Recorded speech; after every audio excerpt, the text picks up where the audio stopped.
Alright, तो आज के वीडियो का जो मुद्दा है वो बहुत ही महत्वपूर्ण मुद्दा है, क्योंकि बहुत सारे लोग अब ऑफ रोडर्स खरीद रहे हैं, बट ऑफ रोडिंग की बेसिक्स टेक्निक्स जो हैं उसके बारे में कुछ ज़्यादा पता नहीं होता है या फिर एक्सपीरियंस नहीं होता है। तो आज के वीडियो में मैं आपको 5 ऐसे पॉइंट्स बताऊंगा जो आपको ध्यान रखने हैं when you are doing off roading for the first time या फिर आपने शुरुआत ही की हो। And special thanks to CEAT जिन्होंने हमें उनका brand new all terrain tyre CEAT CrossDrive 80 test करने को दिया at Mahindra's Off-Road Academy in Igatpuri.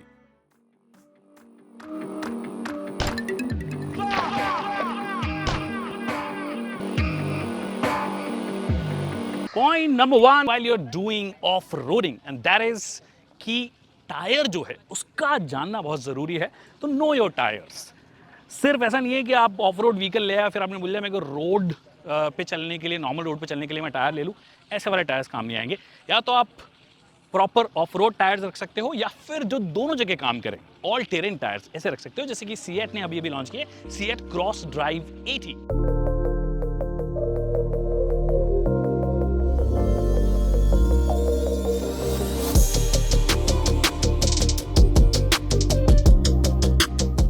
अब ये जो टायर्स हैं इनकी कुछ खास बातें हैं, बट खास बात होने से पहले एक और चीज़ आपका ध्यान रखना है, वो ये कि आपका ऑप्टिमम प्रेशर होना चाहिए। जैसे कई बार हम सैंड में जाते हैं तो प्रेशर थोड़ा रिलीज करते हैं, मतलब उसका प्रेशर कम करते हैं टायर का।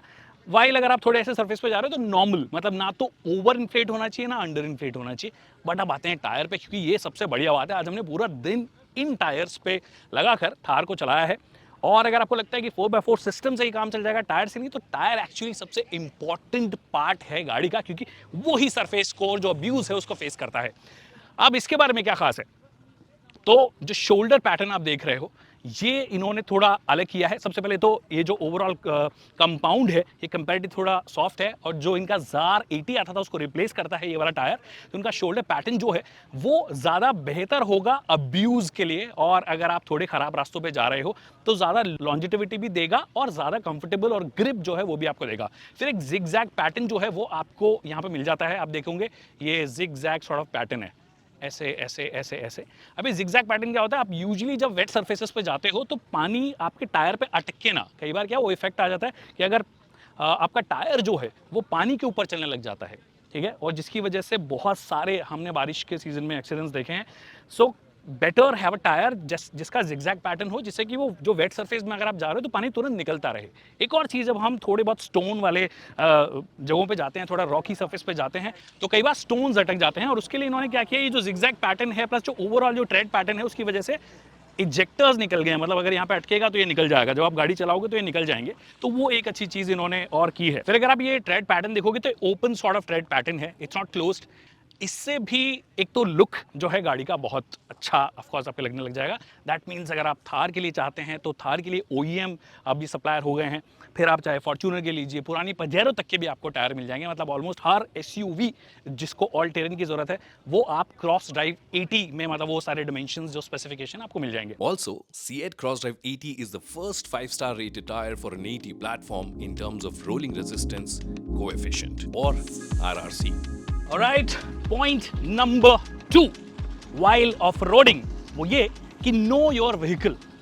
सिर्फ ऐसे नहीं कि आपने गाड़ी खरीद ली है भैया कि मेरे को ऊंची गाड़ी चाहिए, मैं कोई भी ऊंची गाड़ी ले लेता हूँ फिर मैं ऑफ रोडिंग कर पाऊंगा, ऐसा पॉसिबल नहीं है। You need systems as well. आपको कुछ एंगल्स देखने होते हैं, ग्राउंड क्लियरेंस तो एक फैक्टर है ही है, बट उसके अलावा बाकी एंगल्स होते हैं। जैसे कि फ्रंट वाला जो एंगल होता है, बेसिकली आपका जो लोएस्ट मोस्ट पार्ट है वो इस कोन में, मतलब बेसिकली ये जो एंगल बन रहा है आपका, ये कैसा बना रहा है, क्योंकि जब आप अप्रोच करोगे कोई भी ऑब्स्टिकल को, जब आप ऊपर की तरफ जाते हो तो ये आपकी सबसे ज़्यादा मदद करने वाला है ऑफकोर्स। तो अप्रोच एंगल क्या है, फिर आपका रैंप ओवर एंगल क्या है, मतलब यहाँ से गाड़ी कितनी ऊंची। कई बार हमने देखा है कि कई गाड़ियों का ग्राउंड क्लियरेंस अच्छा होता है, आगे से भी ऊंची होती है, बट रैंप ओवर बहुत ही कॉम्प्रोमाइज होता है। इन दैट केस अगर कोई ऑब्स्टिकल, मान लीजिए आप ऊपर चढ़ रहे हो तो यहाँ पे आपकी गाड़ी अटक सकती है, इस जगह पे आपकी गाड़ी अटक सकती है, ये अगर आप जा रहे हो तो रैंप ओवर भी आपका अच्छा होना चाहिए, जो कि ये कार ऑफकोर्स ऑफर करती है। फिर डिपार्चर एंगल, ये भी बहुत इंपॉर्टेंट एंगल है। अगर आप बहुत ही स्टीप इंक्लाइन पे हो तो कई बार ये आपका पार्ट जो है वो टच हो जाता है, इस वजह से कई लोग आफ्टर मार्केट इसको चेंज भी करवा लेते हैं। बट इसका डिपार्चर जो एंगल है वो ऑलरेडी काफ़ी अच्छा है। But then people if they want to go do some customization they can do it, तो इसीलिए अप्रोच एंगल भी वैसे बढ़वा लेते हैं, बम्पर को चेंज करके और ज़्यादा स्टीप कर लेते हैं, तो ये जो एंगल बन रहा है वो आपका डिपार्चर एंगल हो गया। फिर ग्राउंड क्लियरेंस जो है वो तो है ही है। फिर साथ में हर ऊंची गाड़ी ऑफ रोड केपेबल नहीं होती है, कुछ कुछ अर्बन या सूडो एसयूवीज भी होती हैं, इसलिए ऑफ रोडिंग करने के लिए अगर आप अफोर्ड कर सकते हैं तो एक प्रॉपर 4x4 कार लीजिए, समथिंग लाइक दिस। थार में प्रॉपर 4x4 सिस्टम आता है विद ट्रांसफर केज, जिसमें कि आप 4 लो गियर्स कर सकते हो। अब 4 लो 4 हाई 4 ये जो चीज़ें हैं इसके बारे में हम थोड़ी बहुत बात करेंगे कि ये क्या कुछ करते हैं। Point number 3, while you are doing off roading, know your surroundings या फिर ऑब्स्टेकल्स।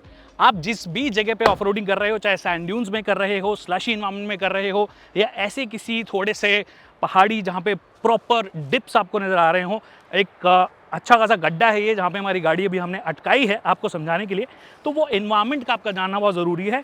इनफैक्ट ये इतना ट्रिकी है अभी रास्ता कि उतरने के अंदर भी आप फिसल सकते हो और पत्थर भी आपको बीच में मिल जाएंगे जैसे आपको नज़र आ रहे हैं।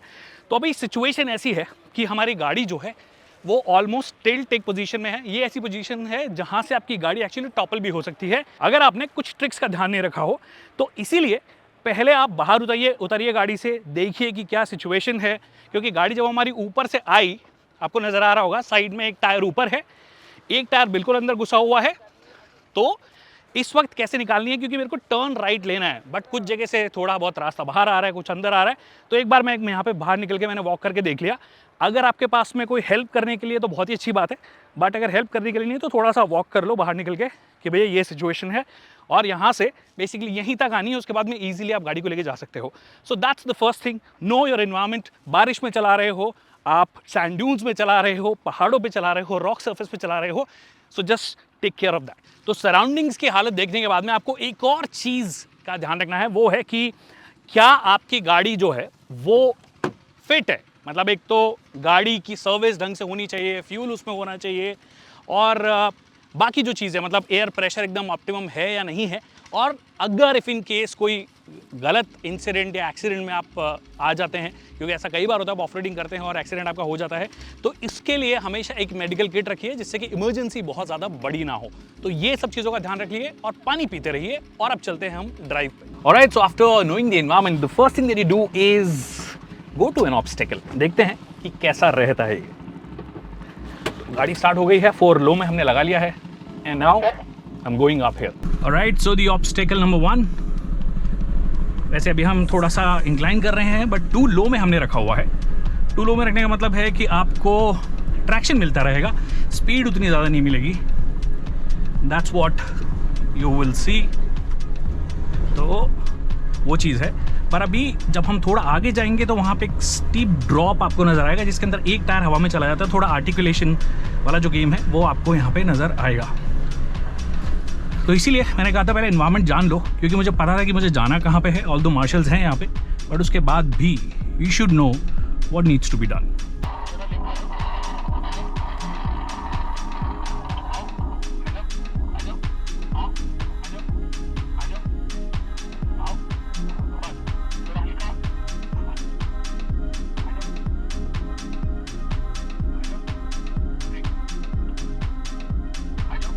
You go slow basically. अब ऑलमोस्ट मेरी गाड़ी हवा में होगी।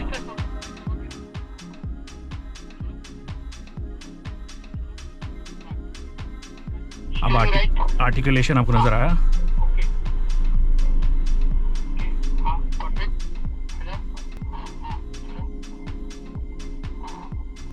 अभी हमने ब्रेक छोड़ा हुआ है क्योंकि हम स्टीप डिक्लाइन की तरफ जा रहे हैं, जहां पर हमको नीचे आने के लिए ब्रेक की बहुत ज़्यादा ज़रूरत पड़ती है। इफ इन केस कई बार इलेक्ट्रॉनिक्स फेल भी हो जाएं तो आपको ब्रेक्स की बहुत ज़्यादा ज़रूरत पड़ती है। तो कैसे ब्रेक और क्लच ऑपरेशन आपके स्पेशली डिक्लाइन में काम आएंगे, स्पेशली जब आप ऐसे किसी ऑब्स्टेकल में काम आएंगे, तो वो आपको देखना है। बाकी जनरली अभी जैसे मैं नीचे उतर रहा हूँ, मेरे को क्योंकि 4 लो में हूँ मैं, तो मुझे एक्चुअली कोई ब्रेक करने की ज़रूरत है ही नहीं। मैं सिर्फ क्लच पे जा रहा हूँ। अगर मुझे लगेगा कहीं पे कि ब्रेक करना है तो मैं ब्रेक करूँगा, अदरवाइज मैं नहीं करूँगा।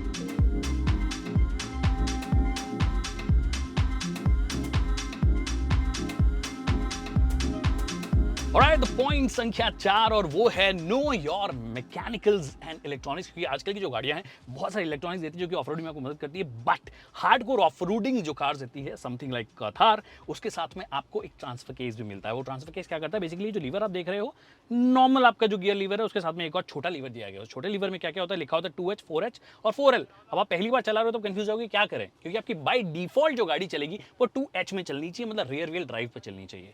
अगर आप ऑफ रोडिंग कर रहे हो और रेगुलर सरफेस है, थोड़ा बहुत मोमेंटम मिल रहा है आपको, तो आप 4H में रख सकते हो। अगर ट्रिकी सिचुएशन है बहुत ज्यादा कि गाड़ी मूव ही नहीं कर रही, अटक गई है, तो 4 लो वहां पर आपके लिए काम में आता है। तो 4H और 4 लो में एक्चुअली आपकी गाड़ी 4x4 में होती है, 50-50 पावर डिस्ट्रीब्यूशन होता है फ्रंट एक्सल और रियर एक्सल में। बस 4L में फर्क ये है कि आप थोड़ा लो रेशियोज में होते हो, स्पीड वहां पे नहीं चाहिए, हमें ट्रैक्शन ज्यादा चाहिए। तो अगर एक टायर भी हवा में होगा तो वहां पे ट्रैक्शन के लिए ये चीज प्लस रियर डिफ्लॉक दोनों काम आ जाते हैं। और अगर आप हिल के नीचे की तरफ जा रहे हो तो हिल डिसेंट जैसा फीचर यूज कर सकते हो, ऊपर जा रहे हो तो हिल होल्ड जैसा फीचर यूज कर सकते हो। तो ये सब चीजें जो हैं इनका भी आपको तजुर्बा होना जरूरी है। एक सिचुएशन जो ऑफरोडिंग करते वक्त काफी ट्रिकी हो सकती है वो है आपकी एसयूवी को स्लशी या कीचड़ वाले सरफेस पे चलाना। तो यहां पे भी टायर की ग्रिप का अच्छा होना और आपका 4 लो में होना दोनों जरूरी है। एक गाड़ी अटक गई आगे, क्योंकि आई थिंक बहुत लोगों ने चला लिया है तो थोड़ा स्लशी हो गया है। तो वापस से पीछे जाएंगे क्योंकि मोमेंटम रखना है और हम कोशिश करेंगे कि सेकंड गियर में निकल जाएं हम। अब जो हर्डल है उसमें कीचड़ के साथ साथ थोड़ी चढ़ाई भी है और इसे पार करने के लिए आपको 3 चीजों का ध्यान रखना है। आपका सही गियर में होना, सही स्पीड में होना और स्टीयरिंग का सही समय पर सही दिशा में मोड़ना। और क्योंकि यहां पर 4 लो की भी जरूरत है और थोड़ी स्पीड भी चाहिए, तो इसके लिए सेकंड गियर एकदम परफेक्ट होगा। And trust me, it all went so smooth और टायर्स ने अपनी ग्रिप भी जबरदस्त बनाई हुई थी। Alright, now the point number 5 which is the most important. वो इसलिए क्योंकि आपने ऑफ रोडिंग थोड़ी बहुत सीखी है या थोड़ी बहुत आप करते हैं, शौक रखते हैं। इस वीडियो में मैंने बताया कि क्या क्या चीज़ आपको करनी है या फिर आप ऑलरेडी कर रहे हो या करने वाले हो। ओवर कॉन्फिडेंट कभी मत होइए, don't be over confident. Why? क्योंकि हमें ऐसा लगता है कि 1-2 हर्डल्स हमने क्रॉस कर लिए तो बस अब हम दुनिया जहान के जितने भी हर्डल्स हैं अब तो मतलब आसमान छू देंगे यहाँ पर। क्योंकि एड्रेनल रश इतना होता है कि हमें लगता है कि भैया 2 हर्डल्स हो गए क्रॉस, अब दुनिया में कहीं पे भी ले जाओ काम हो जाएगा अपना। बट ऐसा होता नहीं है। So you just need to keep yourself calm, content. अभी हमने एक राउंड किया है यहाँ पे, मतलब it was more of a game कि 3 मिनट में कितने कोन्स उठा सकते हो। अब ये रॉकी सरफेस है, अब यहाँ पे आप अपना जो वो जो ओवर कॉन्फिडेंट आप थोड़े से ज़्यादा हो जाते हो या फिर आप लूज़ कर देते हो अपना काम जो है। But don't do that, just maintain your काम, follow all the instruction that I give you, या फिर और भी जगह पे आप जाकर देख सकते हैं। और अब आखिरी बात कर लेते हैं सीएट क्रॉस ड्राइव की। जार जो है मैंने पहले चलाया है और डेफिनेटली ये उससे सुपीरियर है, ज़्यादा प्रीमियम पोजीशन भी उससे ज़्यादा है और ये ज़्यादा मतलब आपको कॉन्फिडेंट भी लगेगा जब आप खराब रास्तों पे लेके जाओगे। So I think they have done a tremendous job with this one. जो ट्रेड पैटर्न है हर चीज़ में जिस तरीके की भी कंडीशंस में हमने चलाया, आई think they have done really really well. I hope आपको वीडियो पसंद आया होगा। वीडियो पसंद आया तो इसे लाइक करना और शेयर करना ना भूलिए। अगर कोई सवाल हैं जो रह गए हैं तो कमेंट सेक्शन में पूछ सकते हैं, हम उसका जल्द से जल्द जवाब देंगे। Thank you so much people for watching this video.